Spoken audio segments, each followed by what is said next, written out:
Hello बच्चों, let's see this question. The question says that find the domain and range of the function. Function given here is y is equal to under root of x minus 3. Okay. So let me discuss the key concept here. Then we will proceed further for solving of this problem. Okay. तो देखिए यहाँ पे अगर मैं domain की बात करूँ तो डोमेन हमारे पास क्या होता है? डोमेन होता है the set of all possible input of the function. Okay, of the function where function is defined. Okay, यहाँ पे हमारे पास फंक्शन क्या हो? डिफाइंड हो. तो जिस वैल्यू पे हमारा फंक्शन डिफाइंड होगा उस सेट ऑफ पॉसिबल वैल्यूज को हम डोमेन नाम देते हैं. इसको जब हम प्रॉब्लम सॉल्व करेंगे आपको ज़्यादा क्लियरिटी आएगी. इससे पहले हम रेंज की बात कर लेते हैं. तो देखिए रेंज क्या होता है? The set of all possible output, okay, of the function.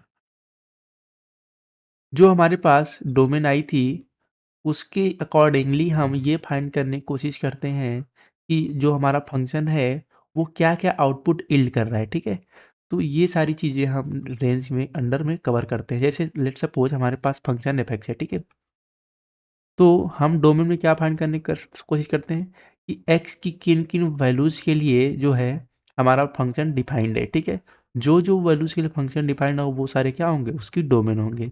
तो ये तो हो गया डोमेन की बात. रेंज क्या होगी? अगर मान लीजिए एक्स इक्वल टू 1 पे हमारा फंक्शन डिफाइंड है तो वहाँ पे वैल्यू क्या आएगी? एफ ऑफ 1 आएगी. तो एफ ऑफ 1 हमारा एक क्या होगा?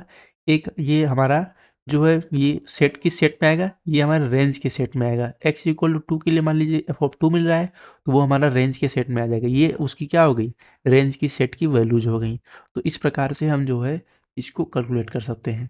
देखिए प्रॉब्लम कैसे सॉल्व करेंगे यहाँ पे. तो प्रॉब्लम हमारे पास कुछ इस प्रकार से दी हुई है. Y is equal to under root of X minus 3, ये गिवन है.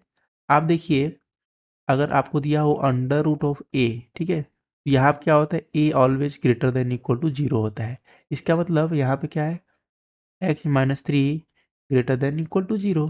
यहाँ से क्या होगा? X greater than equal to 3. इससे मैं क्या बोल सकता हूँ? एक्स कहाँ से कहाँ तक बिलोंग करेगा? X belongs to 3 to infinite, ये होगा. ठीक है, तो ये हमारे पास इसकी क्या आ गई? डोमेन आ गई. अब आइए रेंज की बात करते हैं. रेंज कैसे निकालेंगे? देखिए रेंज अगर हम कैलकुलेट कर रहे हैं तो कुछ इस प्रकार से मिलेगा आपको. एक्स की वैल्यू हमारे पास कहाँ से कहाँ तक लाई कर रही है? 3 से इनफाइनाइट तक. अगर मैं इस पे 3 से नीचे की वैल्यू रखता हूँ तो वो हमारा फंक्शन डिफाइन नहीं होगा. तो इसका मतलब 3 से आगे की कोई वैल्यू रखिए. मिनिमम वैल्यू इस फंक्शन में क्या रख सकता हूँ? 3, और मैक्सिमम इनफाइनाइट. तो अगर यहाँ पे मैं 3 रखूँ तो क्या होगा? अंडर रूट ऑफ 3 माइनस 3, वो क्या होगा? 0. और इनफाइनाइट रखूँगा तो under root of infinite minus 3, ये क्या आएगा? इनफाइनाइट. यहाँ से इसकी रेंज क्या आएगी? वो अगर हम रेंज की लिखें तो हमारे पास क्या आएगा? 0 आएगा. 0 इंक्लूसिव हो जाएगा, 0 से इनफाइनाइट. ये हमारे पास क्या निकल के आएगा? This will comes out as range of this function. यहाँ से हम क्या कंक्लूड कर सकते हैं? We can conclude that the domain of the function is 3 to infinite and range of this function is 0 to infinite. So this is the final answer for this problem. I hope you understood it very well. Best of luck.